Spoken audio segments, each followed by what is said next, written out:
divided by time for one collision.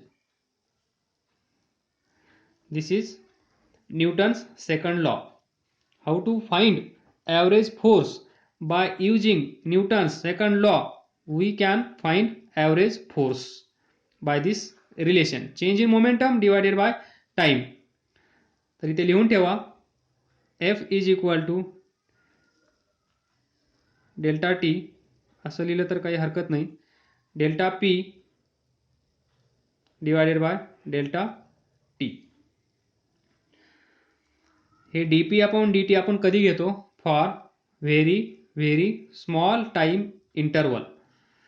मग इथे काय घेत आहोत आपण? Small time interval, that is one collision. तर न्यूटन सेकंड लॉ नुसार आपण हे लिहिलं.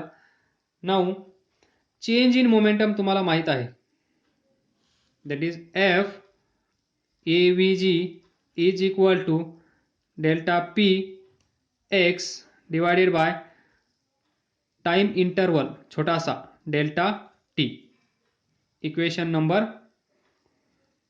3.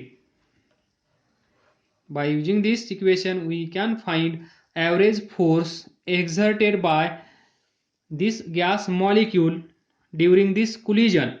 इथे जे collision झाला आहे, ड्यूरिंग दिस कोलिजन काहीतरी फोर्स एक्झर्ट केला गेला असेल, तो फोर्स आपण कसा फाइंड करणार? By using Newton's second law. म्हणूनच आपण एक अजम्पशन्स लिहिला आहे सुरुवातीला, Newton's laws of motions are applicable in this derivation. So by using this, now see delta T माहीत आहे तुम्हाला. हे जे कोलिजन झाला असेल, या कोलिजनला, हे कोलिजन होण्यासाठी एवढा वेळ लागला आहे, time for one collision.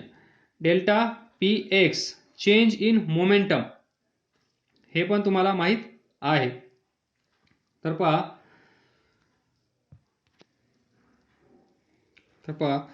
F average is equal to delta P X divided by delta t, equation number 3. So delta px is 2 m v x divided by delta t, equation number 4. F average. Now find time. तर पहा इथे पहा, हा gas molecule इथून निघाला, collision झालं की नाही? कोलिजन झालं, त्यानंतर तो म्हणजे त्याची डायरेक्शन चेंज होईल, तो इकडे येईल, परत या वॉलवर जाईल, समोरच्या या वॉलवर जाईल, समोर या वॉलवर जाईल, इथे कोलिजन होईल, परत तो इकडे येईल. येते का लक्षात? ही पहा, ही वॉल, ही वॉल म्हणजे ही वॉल, त्याच्या समोरची ही वॉल, ही वॉल. हे डिस्टन्स किती असेल? दोन वॉल मधलं length of side of cube आपण कन्सिडर केला आहे, किती आहे? L. Distance between two wall किती असेल? एल. जे हा गॅस मॉलिक्यूल इथून निघाला, इथे कोलिजन झालं, त्यानंतर तो परत येईल, इथे येईल. म्हणजे कोलिजन झाल्यापासून, लक्ष द्या, पहिलं कोलिजन झाल्यापासून तो इथे आला, डिस्टन्स ट्रॅव्हल किती असेल? एल. पहिलं कोलिजन, हा गॅस मॉलिक्यूल इथे आहे, इथून तो इथे आला, इथे आल्यानंतर या वॉल सोबत कोलिजन होईल, कोलिजन झाल्यानंतर तो परत येईल, परत आल्यानंतर तो या वॉलकडे येईल आणि इथे त्याचं कोलिजन होईल. म्हणजे पहिलं कोलिजन इथे झालं आहे, त्यानंतर कोलिजन, पहिलं कोलिजन फर्स्ट कोलिजन झाल्यानंतर तो इथे पोहोचेल, इथे त्याचं कोलिजन होईल, त्यानंतर परत त्याची डायरेक्शन चेंज होईल आणि डायरेक्शन चेंज झाल्यानंतर परत तो इकडे येईल. जेव्हा तो इथे येईल त्यावेळेस काय होईल? सेकंड कोलिजन या पॉइंटला. मग पहा डिस्टन्स ट्रॅव्हल्ड बाय, डिस्टन्स हे समजतं ना, हे दोन वॉल कुठून घेतल्यात. ही एक वॉल जी आपण शेडेड रिजन कन्सिडर केला आहे या गॅस मॉलिक्यूलच्या समोर, याच्या समोरची ही फेस या क्यूबची, त्याची ही वॉल. नाहीतर असं समजा ग्लास घ्या, ग्लासमध्ये एक गॅस मॉलिक्यूल सेंटरला आहे, तो इकडे गेला, कोलिजन झालं, त्यानंतर परत आला, त्याच्या अपोजिट फेसला कोलाइड झाला, त्याच्यानंतर परत तो तिकडे जाईल, परत इकडे येईल, परत तिकडे जाईल, परत इकडे येईल, म्हणजे two and fro this way. ग्लासमध्ये पहा, डोळे झाका, ग्लासमध्ये सेंटरला गॅस मॉलिक्यूल आहे, दिसला का? हा दिसला. माझ्या मते तुम्हाला समजलं असेल. This is glass, gas molecule is here. तो गॅस मॉलिक्यूल इकडे जाईल, इथे कोलाइड होईल, परत इकडे जाईल, इथे कोलाइड होईल, परत इथे येईल.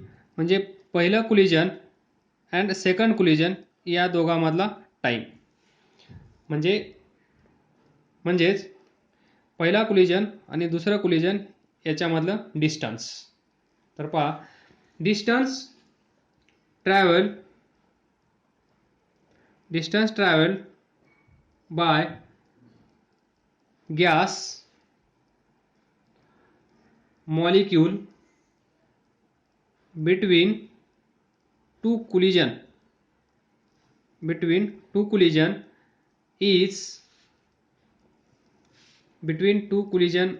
is किती असेल 2L.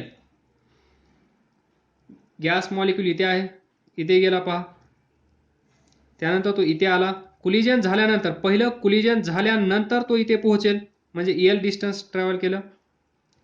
इथून परत इकडे येईल, दुसरं कोलिजन होईल, म्हणजे परत अजून L डिस्टन्स ट्रॅव्हल करेल, that is 2L.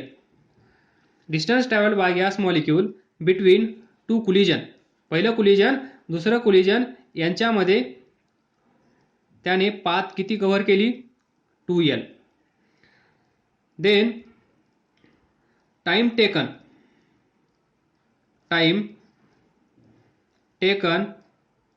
Between two collision. तर पहा, इक्वेशन नंबर 4 पहा, डेल्टा टी आपण फाइंड करत आहोत. इथे लिहा to find delta T. Delta T आपण कसं फाइंड करू शकतो? x is equal to VT. हे रिलेशन तुम्हाला माहीत आहे. जर टाइम फाइंड करायचा असेल तर डिस्टन्स माहीत असलं पाहिजे, स्पीड माहीत असला पाहिजे. स्पीड तुम्हाला माहीत आहे, हा गॅस मॉलिक्यूल इकडे Vx या स्पीडने जात आहे. त्यानंतर पहिलं कोलिजन दुसरं कोलिजन यांच्यामध्ये डिस्टन्स किती ट्रॅव्हल केला आहे? 2L. Distance travelled by gas molecule between two collision is 2L. त्यावेळेस time taken between two collision किती असेल? So from this delta x is equal to Vx into delta t. Distance traveled by this gas molecule between two collision is delta x is equal to त्याचा speed आणि ते distance travel करण्यासाठी लागणारा कालावधी, that is delta T. तर इथून आपण delta T find करू शकतो. Delta x divided bye Vx. म्हणजेच डेल्टा एक्स काय असेल? 2L. So 2L divided by Vx. So delta T आपल्याला भेटला. Equation number 5. तर आता इक्वेशन नंबर 5 हे उचलायचं आहे आणि इक्वेशन नंबर 4 इथे आपल्याला ठेवायचं आहे. तर आपल्याला भेटेल average force exerted by this gas molecule during this collision. So F AVG is equal to 2m Vx divided by this. 2m Vx divided by delta T ची व्हॅल्यू किती आहे 2l बाय Vx. तर 2l bye Vx हे सोडवता येतं सर्वांना. 2 cancel होईल. m Vx इथे येईल. Vx स्क्वेअर होईल. तर पहा जिथे जिथे मी स्पीड लिहित आहे तिथे तिथे V बार करा. माझ्याकडून चुकून राहिला असेल तर तेवढी मदत करा मला. इथे पहा सुरुवातीला बार बार हे सर्व असं करून घ्या. जिथे कुठे राहिला असेल तिथे चेंज करून घ्या.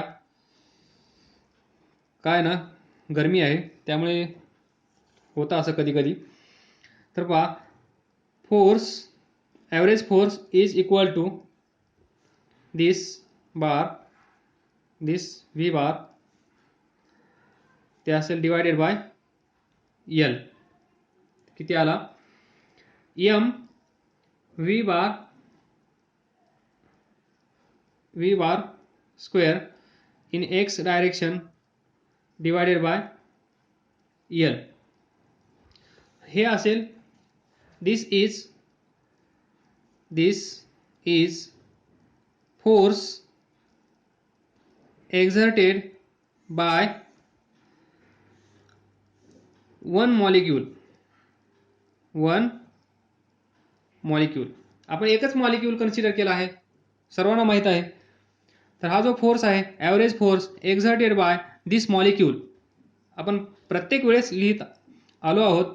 दिस मॉलिक्यूल म्हणजेच हा जो फोर्स असेल तो कुणाचा असेल त्या मॉलिक्यूलचा.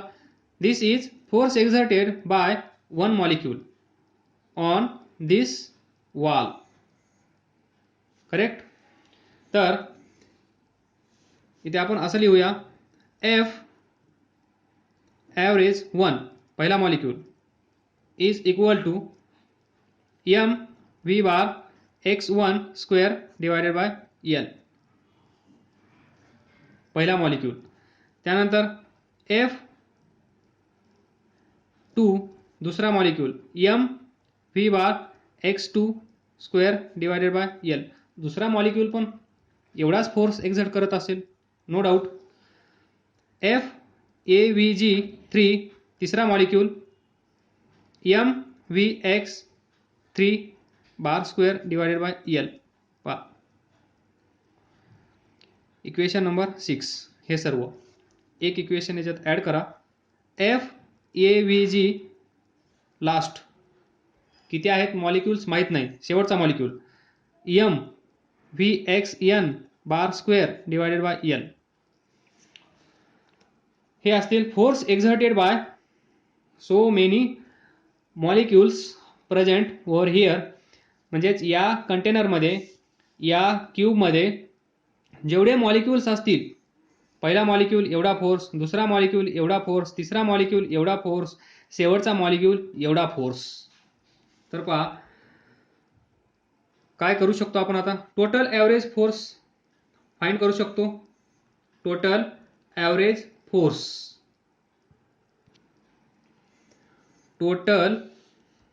Now find total average force. तर काय असेल टोटल ॲव्हरेज फोर्स किती असेल ॲव्हरेज फोर्स टोटल किती असेल FAVG1 FAVG2 FAVG3 plus FAVGN last. तर average force total average force exerted by all these molecules on this wall is पहिला किती आहे, M V bar square x1 divided by L plus M V x2 bar square divided by L plus तिसरा मी लिहित नाही, तुम्ही लिहा, plus plus शेवटचा लिहितो direct M V x N bar square divided by L. तर पहा इथे टोटल आहे, total average force M by L common घेऊ शकतो, V x one bar square plus V x two bar square plus V x three, आता लिहितो, हे सर्व लिहायची कंटाळा आला होता, V bar square plus dash dash dash plus V x N bar square. Now we can find average, total average pressure. तर पहा प्रेशर, ॲव्हरेज प्रेशर, तुम्हाला माहीत आहे प्रेशर म्हणजे काय, फोर्स पर युनिट एरिया. तर हाच फॉर्म्युला आपण इथे यूज करणार आहोत ॲव्हरेज प्रेशर फाइंड करण्यासाठी.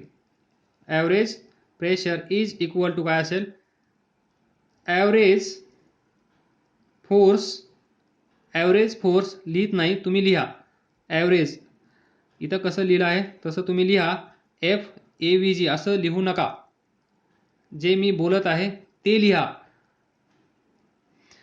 Average force divided by shaded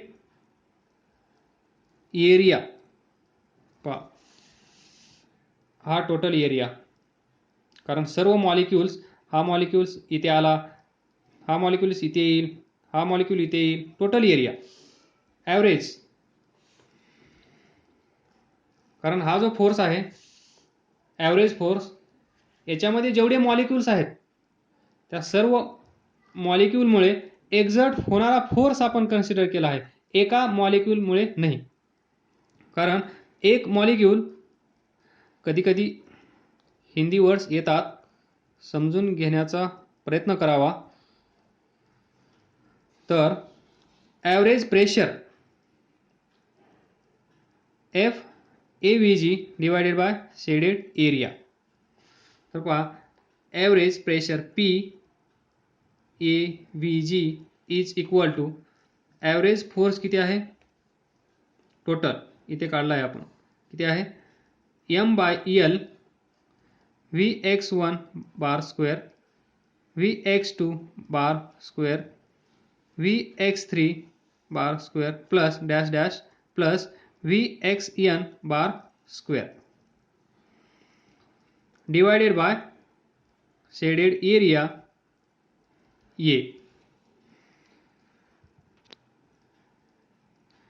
AVG is equal to PAVG is equal to area किती असेल, हा जो वाल आहे, हा जो सरफेस आहे, क्यूब आहे, क्यूबचा एक face L L L L, हा एरिया किती असेल, एल स्क्वेअर. त्यामुळे एम बाय हा एल आणि हा एरिया एल स्क्वेअर, जमेल ना हे, न्यूमरेटर डिनॉमिनेटर, हा एरिया याला मल्टिप्लाय करेल, समजत असेल एवढं, 1 square plus V x two bar square plus V x N bar square. याचं काम झालं. तर पहा किती आला ॲव्हरेज प्रेशर,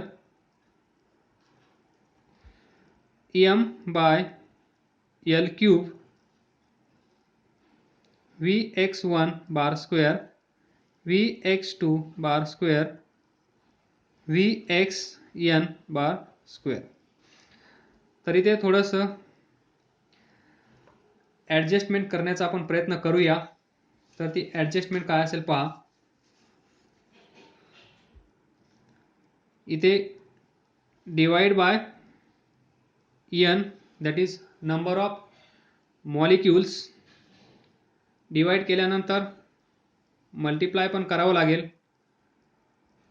तर ॲव्हरेज प्रेशरची व्हॅल्यू चेंज होणार नाही. एन कॅन्सल होतील, जे आहे ते शिल्लक राहील. तर पहा, त्यानंतर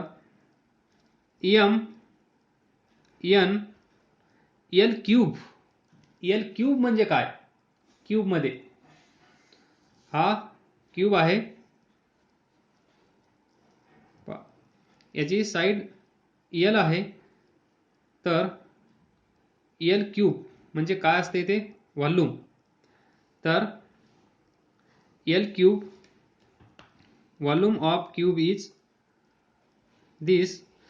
तर एल क्यूबच्या जागेवर मी व्ही पुट करू शकतो, कारण हे रिलेशन तुम्हाला माहीत आहे.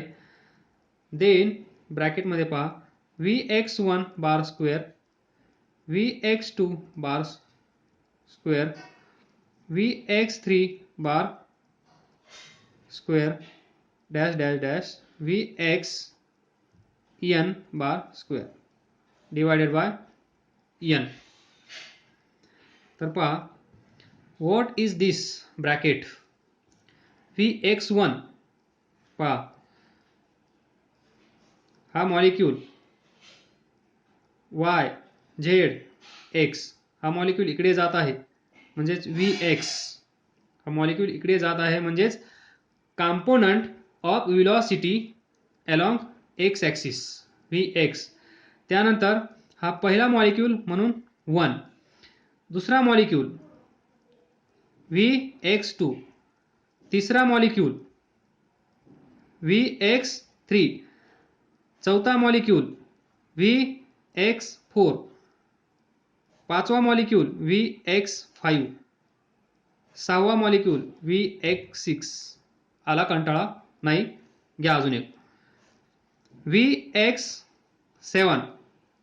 पहा, जेवढे या क्यूबमध्ये मॉलिक्यूल्स आहेत, प्रत्येकाचा एक एक कॉम्पोनंट तेच आहे Vx1 स्क्वेअर, Vx2 स्क्वेअर, पहिला मॉलिक्यूल, दुसरा मॉलिक्यूल, तिसरा मॉलिक्यूल, चौथा मॉलिक्यूल, पाचवा मॉलिक्यूल, सहावा मॉलिक्यूल, शेवटचा मॉलिक्यूल. प्रत्येक मॉलिक्यूलचा जो स्पीड असेल त्याचा स्क्वेअर डिवायडेड बाय n. यांची व्हॅल्यू काय आहे इथे? n म्हणजे नंबर ऑफ मॉलिक्यूल्स. पहा, नाही कळलं असेल तर इथे पहा, हा पहिला सब्जेक्ट, दुसरा सब्जेक्ट, तिसरा सब्जेक्ट, चौथा सब्जेक्ट. पहिल्या सब्जेक्टला मार्क पडले 20, दुसऱ्या सब्जेक्टला पडले 10, 100 पैकी. इथे पहा, तिसऱ्या सब्जेक्टमध्ये 100 पैकी 100. अरे वा. इथे शेवटचा सब्जेक्ट, 4च सब्जेक्ट आहेत, किती? 25. डिवायडेड बाय कसं करता? नंबर ऑफ सब्जेक्ट 4 असंच फाइंड करता ना?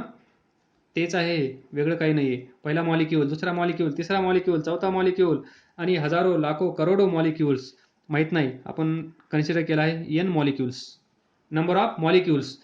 म्हणून आपण इथे ॲडजस्टमेंट केली, n डिवाइड केला, n नी मल्टिप्लाय केला, हा इकडे आला, तर हा ब्रॅकेट असा तयार झाला. हा ब्रॅकेट म्हणजेच तुम्ही तुमचं पर्सेंटेज कसं काढता? 35%. हे जसं काढता तसंच हे आहे, वेगळं काही नाही आहे. फक्त याच्यामध्ये n मॉलिक्यूल्स आहेत, n नंबर ऑफ मॉलिक्यूल्स. मग तुम्हाला हे n नंबर ऑफ टाइम्स लिहिता येणार नाही, त्यामुळे 2 सॅम्पल आणि शेवटचा डॅश डॅश डॅश. पहा, हे जे डॅश डॅश आहे याच्यामध्ये करोडो मॉलिक्यूल्स आहेत, लक्षात ठेवा. आता समजलं असेल सर. चला पुढे. आता pressure AVG is equal to m capital N divided by V. तर पहा, ब्रॅकेटमध्ये काय आहे? परत तिथेच हा ॲव्हरेज आहे, हे समजत आहे सर्वांना. पर्सेंटेज काढतो म्हणजे ॲव्हरेज काढतो. तर थोडंसं इथं टेक्निकली आपण तोच वर्ड यूज करणार आहोत, पण इथे स्क्वेअर आहे. आपण याचा स्क्वेअर केला का सब्जेक्टच्या मार्काचा? नाही केला, फक्त सब्जेक्टचे मार्क्स. इथे स्क्वेअर आहे, म्हणजे हा जो ॲव्हरेज येईल, हा जो मीन येईल, ॲव्हरेज म्हणजेच मीन येईल, त्याला आपण म्हणतो मीन स्क्वेअर, कारण प्रत्येक व्हेलॉसिटीचा इथे स्क्वेअर आहे, म्हणून Vx1 square, Vx2 square, Vx3 square dash bar bar bar, याला म्हणतो आपण मीन, याला म्हणतो स्क्वेअर व्हेलॉसिटी. व्हेलॉसिटीचा स्क्वेअर आहे की नाही, म्हणून स्क्वेअर ऑफ व्हेलॉसिटी. आणि स्क्वेअर ऑफ व्हेलॉसिटीचा मीन काढला तर काय म्हणावं लागेल, मीन स्क्वेअर व्हेलॉसिटी. म्हणून याला म्हणतो आपण, हा जो ब्रॅकेट आहे त्याचं नाव आहे mean square velocity. Mean velocity v1 plus v2 plus v3 divided by 3. काय फाइंड केला, मीन. इथे स्क्वेअर आहे, स्क्वेअर आहे, स्क्वेअर आहे, म्हणून मीन स्क्वेअर. मीन व्हेलॉसिटी स्क्वेअर आहे, म्हणून मीन स्क्वेअर व्हेलॉसिटी. आलं का, आला असेल. मग याला आपण लिहूया, अलॉंग एक्स डायरेक्शन आहे, म्हणून v बार एक्स स्क्वेअर. हा जो पूर्ण ब्रॅकेट आहे तो ब्रॅकेट रिमूव्ह करून आपण त्याला असं लिहू शकतो, v बार एक्स डायरेक्शनमध्ये स्क्वेअर म्हणजेच मीन स्क्वेअर व्हेलॉसिटी. लक्षात ठेवा, हे तुम्हाला माहित आहे, मीन व्हेलॉसिटी इथे स्क्वेअर असल्यामुळे मीन स्क्वेअर व्हेलॉसिटी. बस, याच्यापेक्षा जास्त सांगायची गरज पडणार नाही तुम्हाला. mn बाय v ब्रॅकेटमध्ये मीन स्क्वेअर व्हेलॉसिटीचा स्क्वेअर. तर पहा इथे थोडंसं लॉजिक. तर पहा, सुरुवातीला मी सांगितलं होतं, हे डेरिव्हेशनमध्येच कशाला काढतो मी, हे एवढं गायब करा, हे तुम्हाला समजण्यासाठी एवढं रांगोळी काढली आहे, हे रिमूव्ह करा. या स्टेपच्या नंतर, अरे काय दिसलं तुम्हाला, काहीच नाही. पहा, हे सर्व रिमूव्ह करा, हे साईडला लिहा कुठेतरी. या स्टेपच्या नंतर पी ॲव्हरेज, याच्यानंतर ही स्टेप लिहा डायरेक्ट, इथून या रांगोळी ही. त्यानंतर इथे अजून डिस्टर्बन्स, या साईडला पाहता, Y axis, Z axis, x axis. सुरुवातीला सांगितलं, gas molecule has random motion. This is gas molecule has random motion. म्हणजे काय, हा गॅस मॉलिक्यूल इकडे जाऊ शकतो, इकडे जाऊ शकतो, इकडे जाऊ शकतो, इकडे जाऊ शकतो, इकडे जाऊ शकतो, इकडे जाऊ शकतो, इकडे जाऊ शकतो, इकडे जाऊ शकतो, म्हणजेच याला आपण रॅन्डम मोशन म्हणतो. हे एक अजम्पशन आहे, ते आपण कन्सिडर केलं आहे सुरुवातीला. तर पहा, या ज्या डायरेक्शन आहेत या गॅस मॉलिक्यूलच्या, त्यापैकी आपण फक्त एकच डायरेक्शन कन्सिडर केली, दिस डायरेक्शन Vx. पण देर आर चान्सेस, हा झेड डायरेक्शनमध्ये जाऊ शकतो, हा वाय डायरेक्शनमध्ये जाऊ शकतो. त्यामुळे इथे असं लिहा, Vx bar, Vx square bar is equal to Vy bar square is equal to Vz bar square. पण पहा, इकडे जाण्याचा चान्स जेवढा असेल तेवढाच इकडे जाण्याचा चान्स असेल, तेवढाच इकडे जाण्याचा चान्स असेल, तेवढाच अजून कोणती डायरेक्शन असेल तर. आपण इथं 3च ॲक्सिस घेतले आहेत, एक्स वाय झेड. आलं का लक्षात. जर या डायरेक्शनमध्ये तो 33% जात असेल, इकडे 33.33, इकडे झेड डायरेक्शनमध्ये 33.33%. पहा, सेम चान्स, काय म्हणतो आपण याला, प्रोबॅबिलिटी. जेवढे चान्सेस इकडे जाण्याचे आहेत तेवढे चान्सेस इकडे जाण्याचे आहेत, तेवढे चान्सेस इकडे जाण्याचे आहेत. म्हणून आपण लिहिलं Vx bar square, Vy bar square V Z bar square हे तिन्ही सेम असेल, सर्वांचं मॅग्निट्यूड सेम असेल, त्यामुळे याला आपण एकच लेटर यूज करूया, ते म्हणजे V bar square. X Y Z गायब. तर पहा हे तीन डायरेक्शनमधले सेम असतील तर असं लिहू शकतो का? टोटल किती आली पाहिजे? एवढी. तर पहा व्ही एक्स स्क्वेअर या लॉजिकनुसार V bar is equal to V X 1 नाही, V x bar square V Y bar square V Z bar square. तर पहा हे तिघं सेमच आहेत, हे तिघं सेमच आहेत आणि ते आपण किती कन्सिडर केलं आहे? तर पहा हा square v bar square is equal to या तिघांची सम करू शकतो का? तर हे तीन सेम असतील तर याला असं लिहू शकतो का? 3 व्ही एक्स बार स्क्वेअर किंवा 3 व्ही वाय बार स्क्वेअर किंवा 3 v Z bar square is equal to v bar square. कारण हे तीन सेम आहेत तर त्यांची सम आपण करू शकतो 3 टाइम्स हा किंवा 3 टाइम्स हा किंवा 3 टाइम्स हा. पण आपण कन्सिडर केलेली डायरेक्शन कोणती आहे? एक्स. त्यामुळे आपण हे सिलेक्ट करणार, वायची गरज नाही, झेडची गरज नाही. तर आपल्याकडे असेल v bar square is equal to 3 v x bar square. तर पहा डेरिवेशनमध्ये काय आहे? V bar x square. तर इथून व्ही एक्स बार स्क्वेअर याची व्हॅल्यू फाइंड करा. किती असेल? 1/3 v bar square v x bar square. हा 3 इकडे जाईल म्हणजे 1/3 v bar square this. Now put this value in this equation. V bar x square v bar x square हा bracket remove करा, त्या ठिकाणी हे आपण ठेवू शकतो. तर काय येईल? P average is equal to, इथे पहा, M capital N divided by V ब्रॅकेटमध्ये काय ठेवायचं आहे? V bar x square